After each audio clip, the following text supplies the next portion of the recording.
नमस्कार, मैं प्रिया। आज है 8 जुलाई। खबरों की तरफ बढ़ने से पहले एक नजर सुर्खियों पर।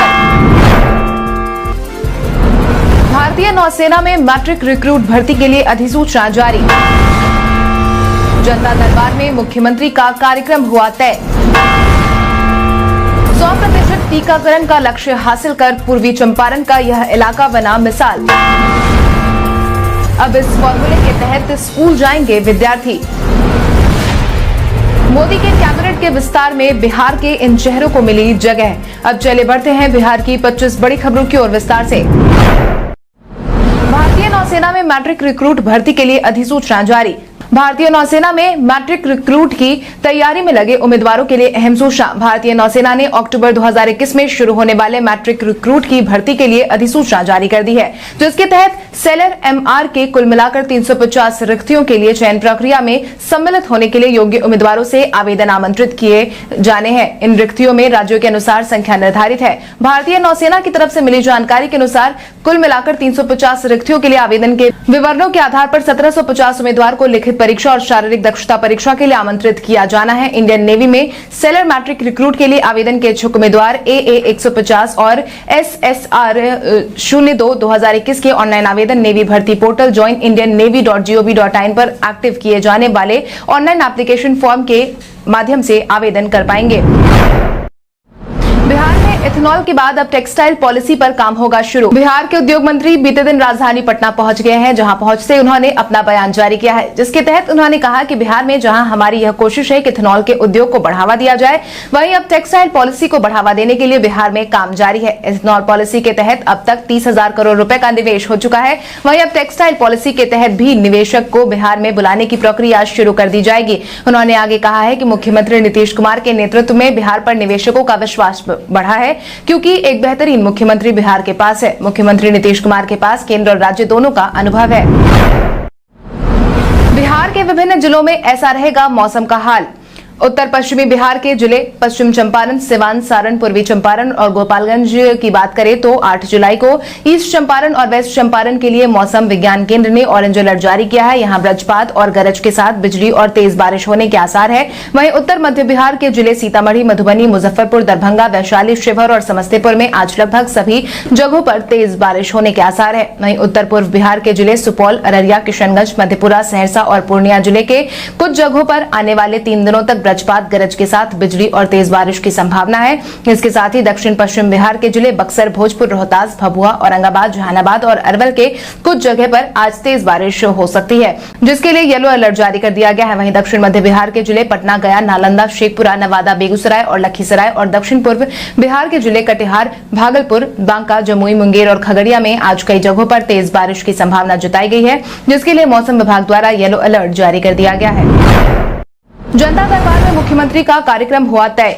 12 जुलाई से मुख्यमंत्री की जनता दरबार का आयोजन होने वाला है। हालांकि इस दौरान कोरोना के मामलों को ध्यान में रखते हुए कई नए नियम कानून जारी किए गए हैं, जिसके तहत यह कार्यक्रम महीने के प्रथम, द्वितीय और तृतीय सोमवार को आयोजित किया जाएगा, जहां लोग मुख्यमंत्री जी से समस्या की शिकायत कर सकेंगे। इसके साथ ही लोगों से गुजारिश की गई है कि अपनी शिकायत मुख्यमंत्री तक पहुंचाने के लिए www.jkdmm.bis.nic.in से ऐप को डाउनलोड कर शिकायत दर्ज करवाना होगा। यह दरबार सीएम सचिवालय 4KG के परिसर में लगाया जाएगा। साथ ही जिन लोगों को दरबार में आने की अनुमति दी जाएगी, उन्हें पहले सूचित किया जाएगा और निर्धारित तारीख से पहले सभी कर्मियों का RT-PCR टेस्ट भी करवाया जाएगा, जिसके बाद अब इस फॉर्मूले के तहत स्कूल जाएंगे विद्यार्थी। कोरोना की रफ्तार धीमी होने के साथ ही बिहार में स्कूल कॉलेज खोलने की कवायद शुरू हो गई है। इसके तहत ही अब बिहार शिक्षा विभाग की तरफ से 12 जुलाई से स्कूल खोलने की घोषणा की गई है। कोरोना के वर्तमान हालात को देखते हुए फिलहाल पहले चरण में 11वीं और 12वीं की कक्षाओं का संचालन किया जाएगा। हालांकि इस दौरान कोरोना से बचाव के लिए जारी किए गए गाइडलाइन का पालन करना भी बेहद जरूरी है, ताकि स्कूल आने वाले छात्रों और शिक्षकों को संक्रमण से बचाया जा सके, जिसके तहत एक कक्षा में एक साथ 10 विद्यार्थी से अधिक नहीं बैठेंगे। विद्यार्थी के बीच 6 फीट की दूरी कक्षा में रखी जाएगी। सबसे खास बात यह है कि स्कूल में विद्यार्थियों के बीच दूरी रखी जाए। इसके लिए ऑड इवन रोल नंबर के अनुसार छात्र बुलाए जाएंगे। स्कूल खोलने के समय सारे मुख्य द्वार खोल दिए जाएंगे, तो वहीं छुट्टी के समय अलग अलग गेट से विद्यार्थी स्कूल से बाहर आएंगे। ये सारी व्यवस्था स्कूल द्वारा की जाएगी। UIDAI ने बंद की आधार से जुड़ी 2 सेवाएं। प्रत्येक भारतीय नागरिक के लिए आधार कार्ड महत्वपूर्ण दस्तावेज में से एक माना जाता है। इस दस्तावेज की मदद से किसी भी वित्तीय लेन देन और सरकारी योजनाओं का लाभ उठाने के लिए आधार बेहद जरूरी है। वहीं अब UIDAI ने 2 बड़े बदलाव कर दिए हैं, जिसके तहत UIDAI ने एड्रेस वैलिडेशन लेटर के जरिए आधार अपडेट करने की सुविधा को अगले आदेश तक के लिए बंद कर दिया है। UIDAI की वेबसाइट से एड्रेस वैलिडेशन लेटर से जुड़ा विकल्प हट गया है। इसके साथ ही पुराने स्टाइल वाला लंबा चौड़ा आधार कार्ड रिप्रिंट करने की सेवा को भी बंद कर दिया गया है। ऑडिटर के पद पर नियुक्ति के लिए परीक्षा की नई तारीख की हुई घोषणा। बिहार लोक सेवा आयोग ने बीते दिन पंचायती राज विभाग में ऑडिटर के पदों पर नियुक्ति के लिए प्रारंभिक परीक्षा की नई तारीख जारी कर दी है, जिसके तहत अब यह परीक्षा 29 अगस्त से दोपहर 12 बजे से 2:15 बजे के बीच आयोजित की जाएगी, जो कि बिहार से पटना, भागलपुर, मुजफ्फरपुर और गया में आयोजित की जाएगी। आपकी जानकारी के लिए आपको बता दें, इससे पहले यह परीक्षा 25 अप्रैल को होने वाली थी, लेकिन कोरोना के बढ़ते मामलों के कारण इसे स्थगित कर दिया गया था। ज्ञात हो, इस परीक्षा के लिए 26,500 से अधिक ने आवेदन किया है। इस भर्ती परीक्षा के जरिए 373 पदों पर ऑडिटर की भर्ती होनी है। मगध में निर्धारित सीटों की तुलना में हुआ 2 गुना आवेदन। मगध विश्वविद्यालय और उससे जुड़े कॉलेज में मौजूदा सीटों की तुलना में 2 गुना से अधिक आवेदन आ रहे हैं। इसके बाद पीजी की पढ़ाई का ख्वाब पाल रहे सभी स्टूडेंट की कवायद सफल होती नहीं दिखाई दे रही है। आपकी जानकारी के लिए आपको बता दें, मगध यूनिवर्सिटी के 26 पीजी विभाग के अलावा गया कॉलेज, गया JJ कॉलेज, गया SS कॉलेज, जहानाबाद और SN सिन्हा कॉलेज औरंगाबाद में पीजी की पढ़ाई होती है। वहीं इस बाबत यूनिवर्सिटी के DSW RPS चौहान का कहना है कि मेरिट बेसिस पर ही विद्यार्थियों को नामांकन का पहला मौका दिया जाएगा। इसके अलावा उन्होंने बताया कि कोविड-19 की वजह से MU के विकास का काम काफी प्रभावित हुआ है। सीटों की वृद्धि के लिए सरकार से मांग की गई है। लगातार दूसरे दिन मुख्यमंत्री नीतीश कुमार ने बाढ़ का किया हवाई सर्वेक्षण। बिहार के आसपास के इलाकों में हो रही बारिश के कारण बिहार के कई नदियां उफान पर है, जिसके कारण बिहार के अधिकांश जिले बाढ़ की चपेट में आ गए हैं। हालांकि बिहार में आई बाढ़ को लेकर मुख्यमंत्री अलर्ट मोड में काम कर रहे हैं, जिसके तहत ही बीते दिन लगातार दूसरे दिन मुख्यमंत्री नीतीश कुमार बाढ़ प्रभावित इलाकों का जायजा लेने पहुंचे थे, जहां सीएम ने दरभंगा, मधुबनी और समस्तीपुर का हवाई सर्वेक्षण किया। इससे पहले वो चंपारण इलाके का सर्वेक्षण कर चुके हैं। आपको बता दें, बिहार में इस बार बारिश से नेपाल के सीमावर्ती जिलों में बाढ़ आई हुई है। नेपाल से सटे दरभंगा, मधुबनी, सीतामढ़ी, बेतिया और मोतिहारी में भयावह स्थिति है। इन जिलों में आपदा विभाग ने NDRF की टीम भी तैनात कर दी है। बताया जा रहा है कि नेपाल में अधिक पानी होने के कारण इन जिलों की नदियां रेड लाइन से ऊपर बह रही हैं। आज बिहारी बर्थडे स्पेशल में हम बात करेंगे ऋचा सोनी की। ऋचा सोनी का जन्म आज ही के दिन बिहार के मुजफ्फरपुर जिले में हुआ था। ऋचा सोनी एक भारतीय टेलीविजन अभिनेत्री हैं। उन्होंने शरारत से डेब्यू किया था। वो रंग के डेली सोप भाग्य विधाता में अपनी भूमिका बिंदिया के लिए जानी जाती हैं। वो नचले विद सरोज खान सीजन 2, बदलते रिश्ते की दास्तान, जमुनिया, जाट की जुगनी, हमनवाज, आधा फुल, सिया के राम और मुस्कान जैसे शो में भी वो नजर आ चुकी हैं। उन्होंने the silent statue, Cannes film festival में प्रदर्शित जैसी लघु फिल्मों में भी काम किया है और उन्होंने द्वितीय झारखंड अंतर्राष्ट्रीय फिल्म महोत्सव 2019 में लघु फिल्म श्रेणी में सर्वश्रेष्ठ अभिनेत्री का पुरस्कार भी जीता है। 100% टीकाकरण का लक्ष्य हासिल कर पूर्वी चंपारण का यह इलाका बना मिसाल। बिहार में जहां एक तरफ टीके की कमी की खबरें लगातार सामने आ रही है, वहीं दूसरी तरफ स्वास्थ्य मंत्रालय ने अपने ट्विटर हैंडल पर बिहार के पूर्वी चंपारण जिले के बनकटवा प्रखंड को देश की शान बताया है, जिसका जिक्र करते हुए उन्होंने लिखा कि आशा कार्यकर्ता, आंगनबाड़ी सेविका और जनप्रतिनिधियों की मदद से बनकटवा प्रखंड में 100% कोरोना टीकाकरण करना संभव हो पाया है। यह प्रमाणित करता है कि ठान लो तो दुनिया में कुछ भी मुश्किल नहीं है। वहीं इस उपलब्धि के बाद स्वास्थ्य विभाग ने बिहार के सभी जिलों को इस तरह काम करने का आदेश दिया है। आपको बता दें कि बनकटवा प्रखंड कोरोना का 100% टीकाकरण कर बिहार का पहला प्रखंड बन गया है। अब भारत में बनना शुरू हुई Sputnik V corona virus vaccine. रूस से आई स्पुतनिक वी वैक्सीन को कोरोना के डेल्टा वेरिएंट पर कारगर बताया गया है। साथ ही संभावित तीसरी लहर को रोकने के लिए वैक्सीनेशन ही एकमात्र उपाय है। इसी को ध्यान में रखते हुए भारत में ज्यादा से ज्यादा वैक्सीन के इस्तेमाल की तैयारी हो रही है। इसी बीच अब भारत के लिए एक और राहत की खबर सामने आई है, जिसके तहत अब भारत में भी स्पुतनिक वी वैक्सीन के निर्माण की शुरुआत होने वाली है। फार्मा प्रमुख मोरपेन लैबोरेटरीज ने हिमाचल प्रदेश में रूसी Sputnik V corona virus vaccine के परीक्षण बैच का उत्पादन शुरू कर दिया है। कंपनी ने यह जानकारी दी है। वैक्सीन की पहली खेप गुणवत्ता नियंत्रण के लिए रूस के गामालिया सेंटर से भेजी जाएगी। ज्ञात हो, अप्रैल में भारत में आपातकालीन उपयोग की अनुमति दी गई थी। कोवैक्सीन और कोविशील्ड के बाद देश में राष्ट्रव्यापी कोविड टीकाकरण कार्यक्रम के लिए लॉन्च किया जाने वाला यह तीसरा वैक्सीन था। बिहार में कोसी बागमती खतरे के निशान से पहुंची ऊपर। कोसी और बागमती खतरे के निशान से ऊपर बह रही है।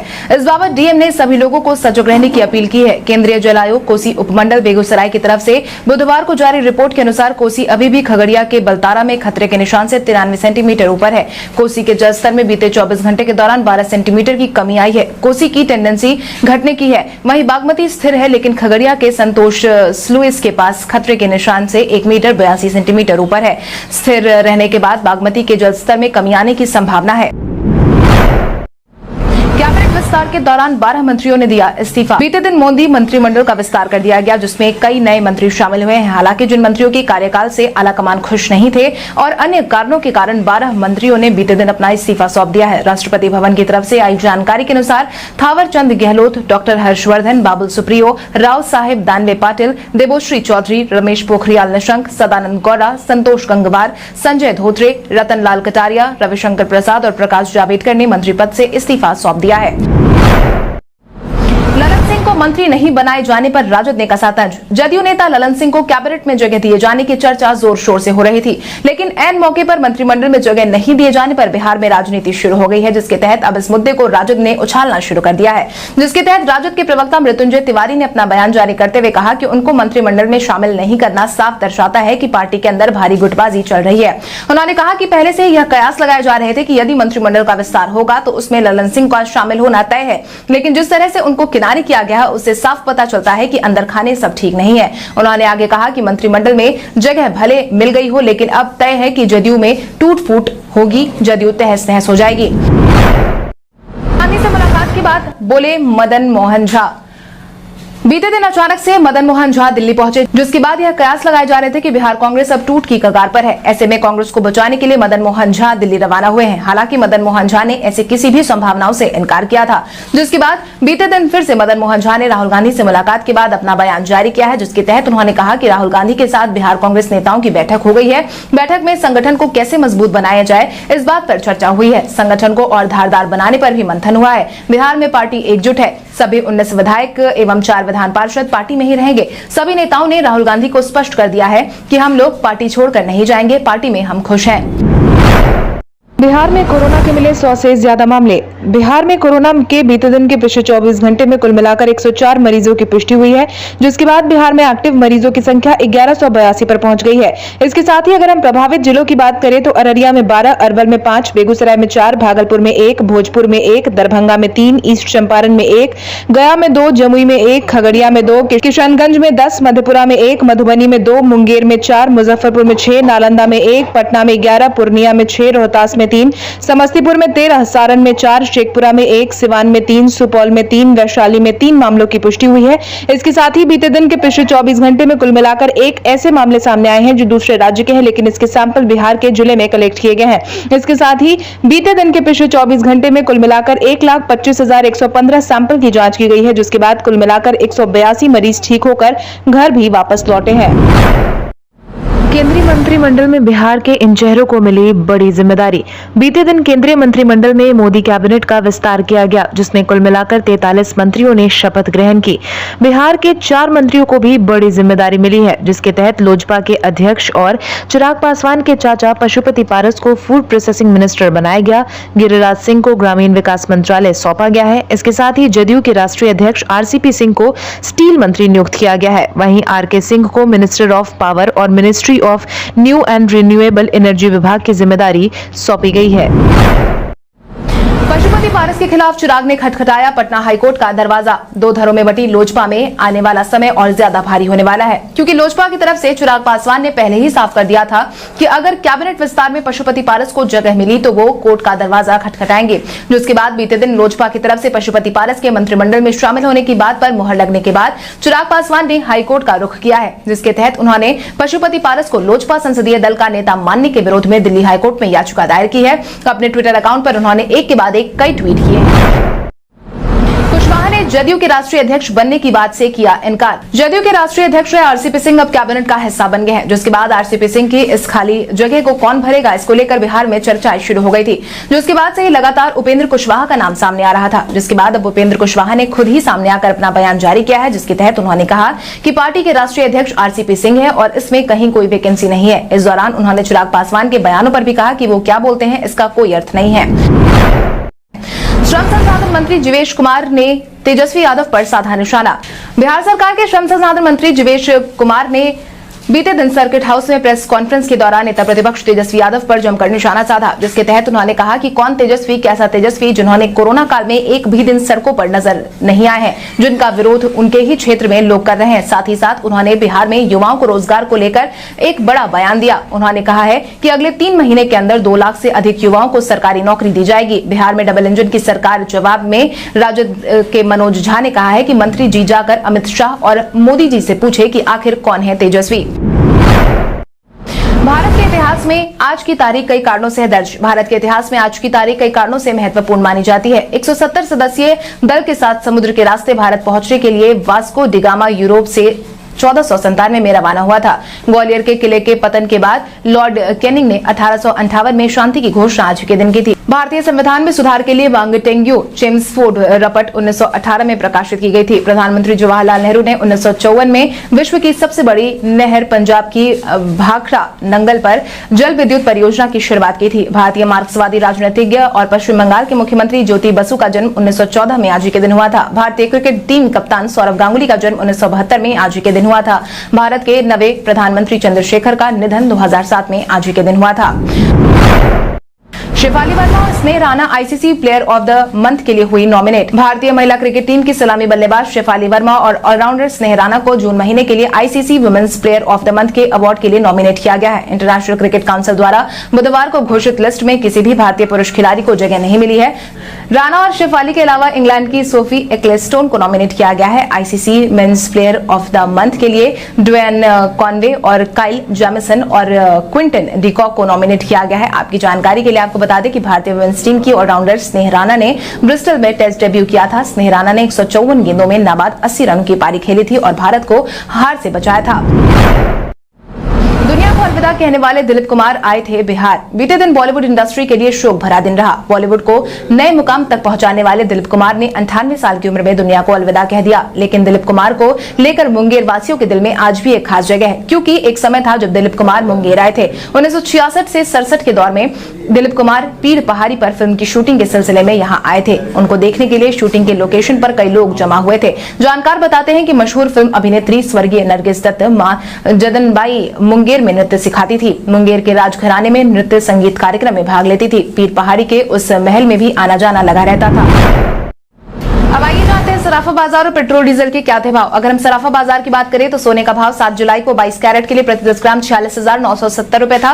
वहीं 24 कैरेट के लिए प्रति 10 ग्राम 47,970 रुपए था। इसके साथ ही अगर हम चांदी की बात करें तो चांदी का भाव प्रति किलो 70,000 रुपए था।